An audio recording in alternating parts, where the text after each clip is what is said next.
Good evening, everybody. So, thanks.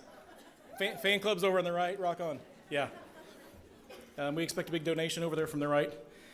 And so, thankfully, I will not be singing. You know, we're gonna leave that to Susa. But, all right, guys, my name is Lee, and I have the privilege of serving as the board of directors for like the 19th year in a row. I'm joking, not really. Shelly's tried to kick me off of the board for many, many years, but I'm kidding. I love you. But no, honestly, on behalf of the board, I want to sincerely thank you all for choosing to be here tonight. And I want to emphasize that word, that you chose to be here. You chose to support the Arkansas Pregnancy Resource Center. I can confidently state that this is a choice you made, and it has a potential to make a tremendous impact. I'm going to try to outline that a little bit. So unlike most fundraising banquets or events that you may have attended in the past, or that you may attend in the future, your impact not only will go to support a ministry that upholds the sanctity of all human life, and it also provides life-affirming services to our clients in need. Those are two main things that we do. But your choice in being here tonight, your impact, actually has the power to save a human life. So you're going to hear tonight from our amazing team. Not all of them, but I can guarantee it's going to be awesome. This team comes to work every day committed to serve God by serving those in need. So their quote-unquote job is no ordinary job. Arkansas Pregnancy Resource Center just They're through truly online. on the front lines. When I found each and out every I day, was pregnant, our team sits face to face I couldn't get a with doctor's clients appointment for 3 that are weeks. wrestling with a decision And so I that determines the really fate wanted to of their see unborn someone child. and talk to someone. This and team so, digs deep I knew there were within their own pregnancy hearts resource centers. and continually I taps heard the about well them from of church their own faith and from school. to find the strength and so, to do this job I day in and day out. went online and found So you're going to hear tonight, this one. When I that our first found team out I does was this with pregnant, humility. I was shocked. they do this with grace, and they especially do this with I love. just didn't think So this this would team, ever for happen those of to you that me. are real familiar with our ministry, it's like a family. And I was disappointed So when in one member myself. experiences I suffering, kind of felt like The I was others lend support and strength. And of course, those wonderful moments, joy when a client's baby is born, as an example, is celebrated by our entire ministry family. This is a ministry family on a mission. This mission requires so much personal sacrifice. But to the question, is it all worth it? I'm going to actually let the team answer that, but I'm going to kind of give you a teaser. The answer is yes. So I look out across this room, I can't help but reflect on how so many of you have essentially been our extended family for so many years. And to those of you that are being introduced to the ministry for the first time tonight, welcome. And we hope you're here year after year. And I really enjoyed the time in the hallway meeting some of you that are here for the first time. Our board, our phenomenal executive director, Shelly, our dedicated team, our army of volunteers, our clergy, and our loyal and courageous donors, it seems we all share one very important realization. That is that God is the true leader of this ministry. So that is why we thank you, our true, honest, extended family, for your continued prayers of support for the work that we do day in and day out to serve our clients. And again, by serving them, we serve Him. So let me conclude by sharing our gratitude with some very special individuals and groups here tonight. Bishop Taylor, thank you so much for taking your time out of your exceptionally busy schedule to be with us tonight. It seriously does mean a lot. Thank you, Father Harvey, for serving as our spiritual director and being with us tonight and supporting us in prayer day in and day out. Thank you to the planning team that made tonight possible. And I would like you to just give a round of applause to everyone who was involved in making tonight possible.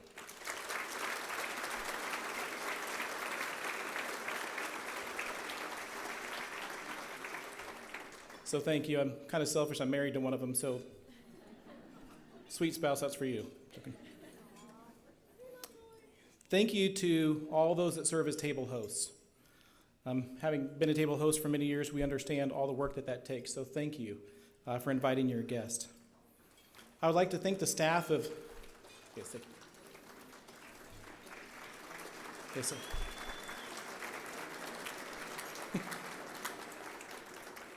Yes, thank you, table hosts. I want to thank the staff of the Embassy Suites and all of you that are serving tonight. Your service is greatly appreciated. And lastly, I really want to thank our speakers that you accepted the invitation to speak tonight. We know that your message has a power to inspire and to empower us to stay in the fight, and in the fight to uphold life, and to inspire us to support this ministry. So now it gives me great pleasure to introduce Abigail Scott. We hired Abigail in January of this year as our clinical director. Abigail first connected with Pregnancy Center right out of high school, which led to her career in nursing. After graduating with her master's in nursing in August of 2021, she was providentially led to join our ministry, and we're ridiculously grateful. For those of you that know Abigail, you understand what I mean by that. Abigail truly serves as Christ's hands and feet. If you've seen her work in the ministry, I encourage you, if you haven't ever come through to tour, please tour and get a chance to meet Abigail and just watch her work. And she's truly Christ's hands and feet. I mean, bottom line, Abigail exemplifies what it means to have a servant's heart. Her message tonight is truly beautiful, and I can't wait for you to hear it.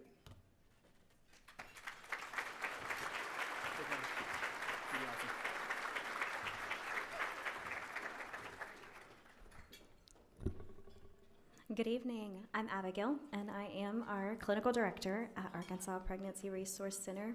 And like Lee said, I began my journey with Crisis Pregnancy Centers as a volunteer right out of high school, watching ultrasounds, teaching fetal development, and walking through difficult situations confirmed to me the words of Psalm 139, that each person is fearfully and wonderfully made and has both value and purpose in the Lord's heart. I did join the team at APRC in January, and this year has been an exciting year of growth and adjustment and walking with God at the clinic. So tonight I'd like to recap this year's statistics, share our heart for the clinical interventions at the APRC, and give you a glimpse into our clients' experiences. In your program, you should have the statistics, and they're up on the program, or they're up on the slideshow as well. We started the year by doubling our hours and added another core nurse who is also a registered sonographer. So that means that she's able to train all of us in ultrasound. This means that we are now open 5 days a week and are able to accommodate clients for same or next day appointments. This has been key to weathering the political and emotional roller coasters surrounding the July Supreme Court ruling that overturned Roe v. Wade and made abortion illegal in Arkansas for the first time in almost 50 years.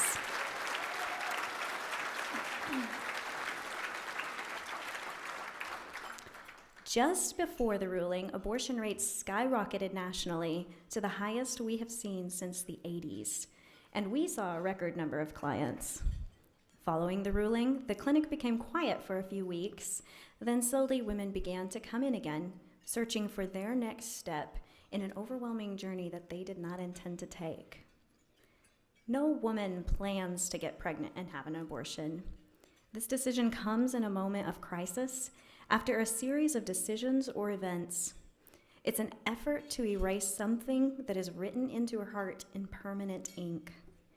The clients that come to us always have reasons why abortion is the best decision for them, why they can't be a mother, why adoption is not an option, why pregnancy will derail or destroy their life, future relationships, or even their ability to be a good mother to the children they already have. They have wounds of abandonment, rejection, confusion, powerlessness, but they don't actually want an abortion. This year, we have met over 500 women at this point of crisis with the options and support they need to reconnect their head and their heart and take the next step in a life decision. We do that by offering truth, safety, compassion, guidance, and speaking value and purpose into their hearts. This begins with the first contact when they call or walk in to make an appointment, and we've had over 900 appointments so far this year.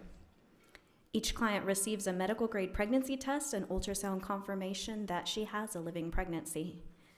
We see clients as early as 5 or 6 weeks when the baby is the size of a grain of rice, but the heart, the size of the dot on the I in the word life, is already visibly beating on ultrasound.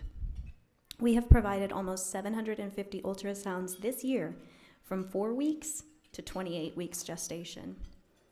For every pregnancy we confirm, we offer referrals to appropriate prenatal care, including high-risk physicians at UAMS.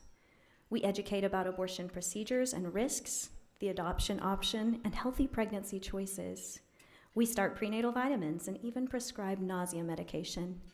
We assess psychosocial risk factors and refer for counseling, housing, financial resources, educational opportunities, infant programs, and even church fellowship.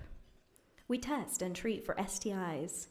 We rule out life-threatening conditions like ectopic pregnancy. We offer the abortion pill reversal in cooperation with a national network prescribing high-dose progesterone to reverse the effects of the abortion pill. And we share the gospel, that each person is created in the image of God, unique, with a purpose and value that no one else can fill from the moment of conception, that they are known by God and offered the opportunity to trust Him at every step. The Apostle Paul describes his ministry this way: "We were gentle in your midst, as nourishing, cherishing mothers, and as exhorting fathers. Even though we had the authority from God to command you, we appealed to you to walk in a manner worthy of the calling with which you have been called." This is the proof of unconditional love. Our clients keep coming back. They come to that first appointment because they are offered care that is free and unconditional, thanks to your support. They come back for a repeat ultrasound because they felt seen and heard and accepted. They follow through on their referrals because they were challenged to grow and move forward. They are excited to continue prenatal education courses online because their hearts were free to be excited about an opportunity to parent. They reach for us when they miscarry. They return in the midst of the turmoil of scheduling an out-of-state abortion or working through paternity issues. They come back even after they've made the decision to abort, and the reality and regret begins to set in. We walk these women through the grieving process to a place where they become advocates for life. And we've seen others who have come back through the doors or send pictures with babies in their arms that would never have been introduced to the world.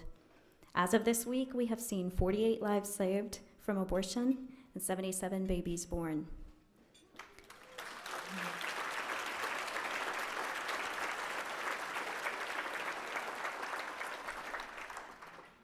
In a few minutes, you'll meet one of the women who first came to see us in crisis and hear her story of reconnection with herself, with her heart, and with the Lord as she saw the proof of love in her own journey to discover her value and purpose.